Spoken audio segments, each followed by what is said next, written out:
Uma princesa mimada espera que seu irmão de 14 anos abandone a escola e cuide de seus filhos de graça, e então falha em 5 negócios e gasta mais de US$ 1 milhão.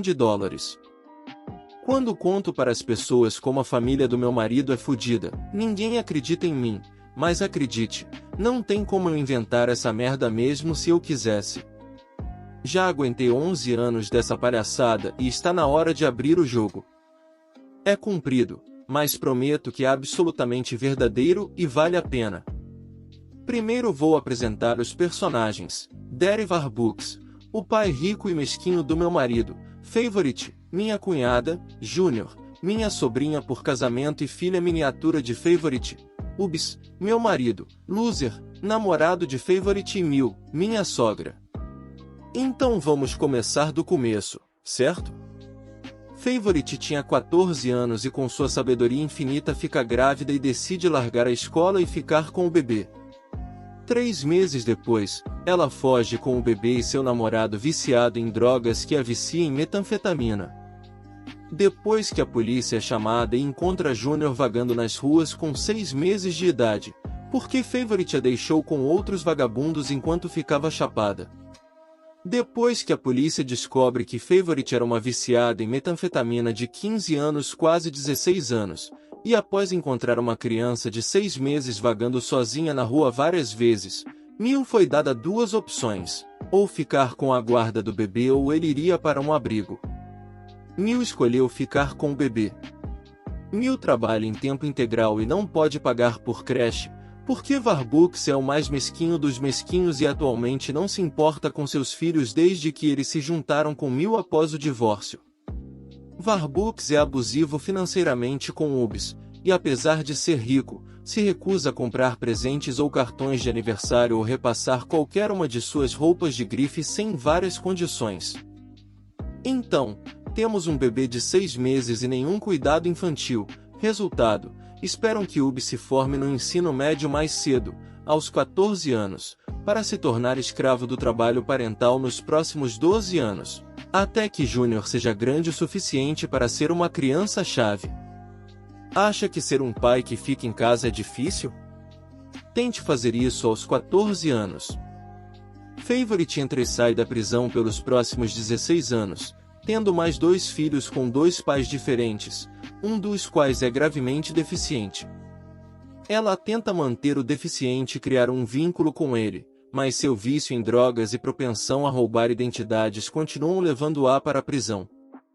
Ela o vê um dia por semana para dar um descanso à avó dele, mesmo que Favorite não consiga lidar com ele. Este filho está traumatizado constantemente porque está sendo arrancado de sua mãe. As autoridades a convencem a desistir de um terceiro bebê saudável, pois bebês brancos saudáveis são altamente adotáveis. Ela espera que Mil e Ubs adotem este bebê, mas eles já estão cansados da merda dela e não estão com vontade de criar outro filho dela. O terceiro bebê é adotado primeiro por uma família abusiva e depois por uma família completamente louca que mentiu para ele sobre ser adotado. Ele descobre aos 16 anos, quando eles o expulsam por fumar maconha. Ele procura sua mãe biológica porque está sem teto e eles se encontram e se dão muito bem, e ele a adora porque ela espera isso dele, mesmo tendo-o abandonado.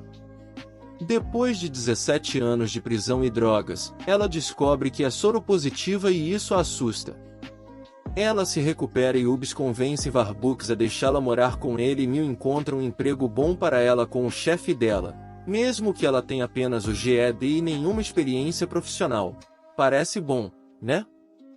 Ela não é grata por este emprego e não reconhece que Mil conseguiu o trabalho para ela. A família de Ubs fica pasma e impressionada por ela estar sóbria e funcional e a chamam de coisa mais impressionante desde o pão fatiado. Esta família é patológica em adorar viciados recuperados, enquanto ignora cronicamente todas as outras crianças. O perdedor sai da prisão mais cedo e pouco tempo depois Warbucks fica gravemente doente. Warbucks abraça Perdedor como um filho porque Favorita espera que ele faça isso. Perdedor não consegue emprego porque não tem um número de segurança social, carteira de motorista, carro, dentes ou habilidades comercializáveis, etc. Com 55 anos, a única coisa para a qual ele é qualificado é trabalho braçal, que, com sua idade, tem poucos anos de viabilidade restantes. Ele nunca usou seu número de segurança social porque sempre trabalhou como traficante de drogas e nunca pagou impostos, então ele não é elegível para a Seguridade Social e sempre será um fardo para a favorita e sua família. Para impressionar sua amada, ele volta a vender drogas para ganhar dinheiro e comprar coisas para ela. Perdedor se muda para a casa que favorita compartilha com Júnior. Favor espera que Mil continue trabalhando e nunca se aposente para que ela possa subsidiar 80% da taxa de mercado do aluguel da casa que Mil possui, para que Favorita possa continuar pagando uma ninharia de aluguel. Favorita e Perdedor ficam noivos, mesmo que Favorita ainda esteja legalmente casada. Warbucks fica doente e Favorita e Perdedor cuidam dele por cerca de um mês. Favorita faz alarde nas redes sociais, gabando-se de como seu homem é incrível, mesmo que ele não faça nenhum sacrifício em termos de empregos ou outros compromissos para cuidar de Warbucks e tenha todo o interesse próprio do mundo em manter sua mamãe de açúcar feliz. Eles inundam as redes sociais com fotos melosas deles saindo juntos e comendo refeições que simplesmente não podem pagar. Warbucks morre praticamente sem um testamento, deixando o que restou para ser dividido entre seus filhos remanescentes. Como um cientista foguete, ele coloca todos os seus ativos financeiros em nome de Favorite e confia nela para dividir igualmente o que sobrar entre os irmãos. Ela então vê o dinheiro como dela e saca prontamente $50 mil, sem nenhum cuidado quanto a como isso poderia afetar seus irmãos, para que possa começar, você adivinhou, uma sexta maldita loja. Porque afundar 5 lojas não foi o suficiente para ela aprender a lição, e o único funcionário e sócio dela é, você adivinhou, perdedor. Ela faz isso mesmo que todos que a amam e se importam com ela tenham tentado dissuadi-la. Mesmo Júnior, sua gêmea virtual que ficou com ela nos primeiros 5 negócios, pode ver que esse dirigível não vai voar. Enquanto isso, com essa taxa, ela tem mais 3 a 4 anos antes que o dinheiro acabe e, como Ubs e eu somos os únicos irmãos frugais, financeiramente funcionais e moderadamente bem-sucedidos da família, estou temendo o dia inevitável em que ela virá até nós pedindo dinheiro. Um ex-amigo me pediu para consertar a bicicleta da mãe dele que se acha no direito de tudo. Depois de eu fazer o reparo, ela se recusou a pagar e ainda zombou de mim. Isso ia ser só um post que faz parte de uma história maior. Mas quando comecei a digitar, percebi que ficou muito longo. Então vou dividir em 2 posts para ficar mais fácil e mais curto. A pessoa mimada de quem estou falando é a mãe de um cara que vou chamar de Fred. Só porque ele era um tipo de cara chamado Fred. Ele é um cara grande que trabalhava em construção, e era casado com uma mulher ruiva que vou chamar de Vilma. Éramos todos amigos do ensino médio, e o Fred sabia que eu gostava de consertar bicicletas nas horas vagas. Ele é um cara habilidoso, mas trabalhar em bicicletas não é realmente a praia dele, então ele me ligava pedindo ajuda. Eu não me importava em ajudar, contanto que ele pagasse pelas peças. Eu fazia favores para ele, e ele retribuía me ajudando quando eu precisava. Naquela época ele ainda era um cara legal, até que deixou a mãe arruinar seu casamento. Mas essa parte vai ser no próximo post. A mãe do Fred sempre foi muito mimada, exigia que qualquer pessoa na sua presença a atendesse, e é uma viciada em fitness. Eu acho que muitos de vocês estavam pensando no estereótipo daquela Karen gordinha do inferno. Mas não, ela é alta e magra, se mantém muito em forma, o cabelo dela estava sempre preso em um rabo de cavalo, e suas roupas favoritas são de spandex preto. Ela ainda estava assim quando a vi pela última vez, há cerca de 6 meses, andando de bicicleta. Ela é uma ciclista ávida, que também exigiu que eu consertasse a droga da sua bicicleta porque o Fred disse que eu gostava de trabalhar em bicicletas. Ela teve um acidente feio e caiu com a bicicleta. Ela quebrou a clavícula e teve muitos arranhões e hematomas. A bicicleta acabou juntando poeira por meses enquanto ela se recuperava.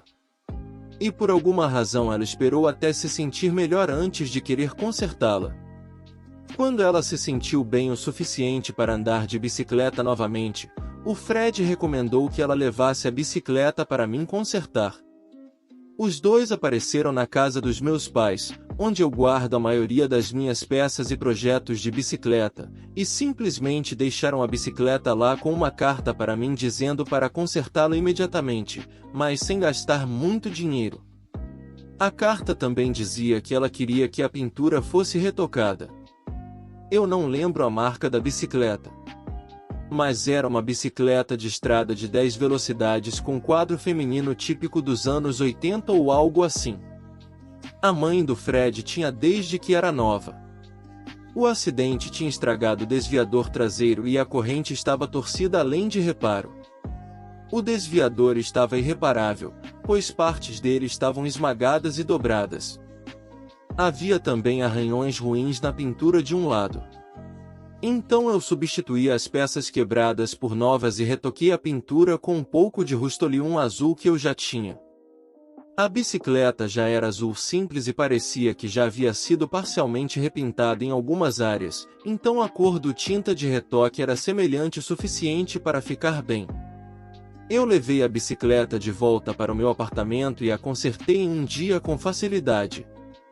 Quando a mãe do Fred veio pegar a bicicleta, ela ficou irritada porque eu havia substituído o desviador quebrado por um genérico novinho em folha que custava cerca de $13.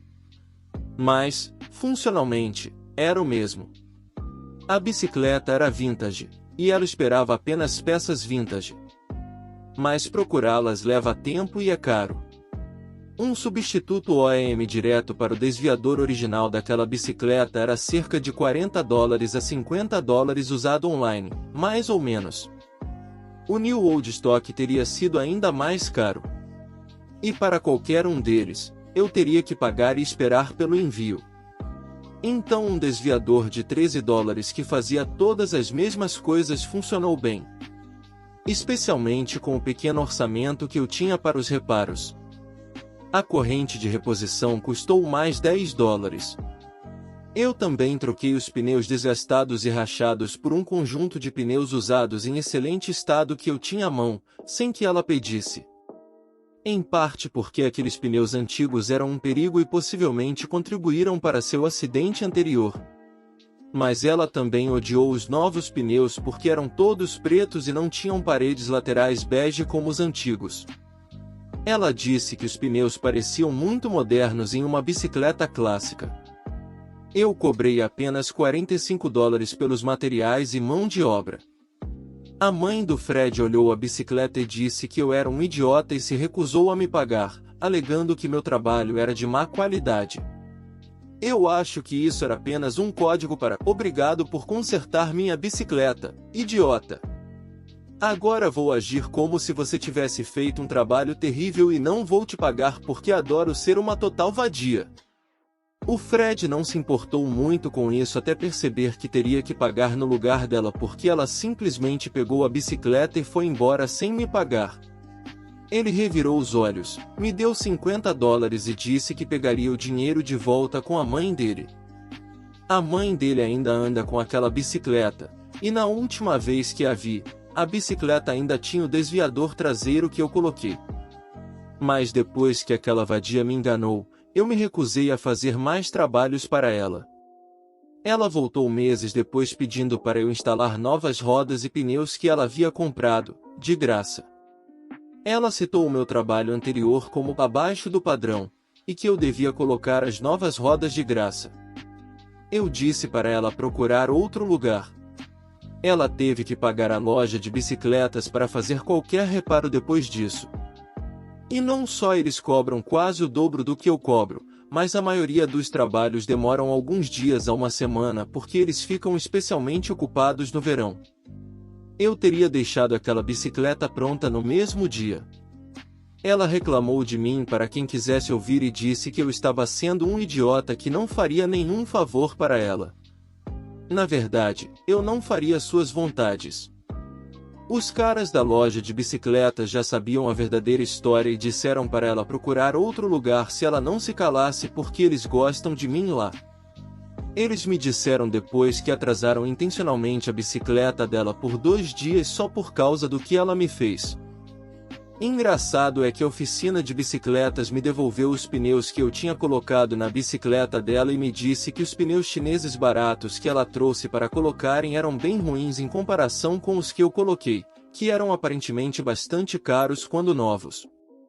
Mas ela tinha que ter os pneus de parede lateral bege. Então, tanto faz. Eu acabei colocando esses pneus na bicicleta de outra pessoa e fui bem pago pelo trabalho. E mesmo que ela tenha reclamado querendo apenas peças clássicas na bicicleta, ela comprou rodas modernas para ela. Elas pareciam suficientemente semelhantes, mas mostrou o quanto ela é hipócrita. Obrigado por ter assistido até o final. Se inscreva em nosso canal e deixe sua opinião sobre os relatos abaixo.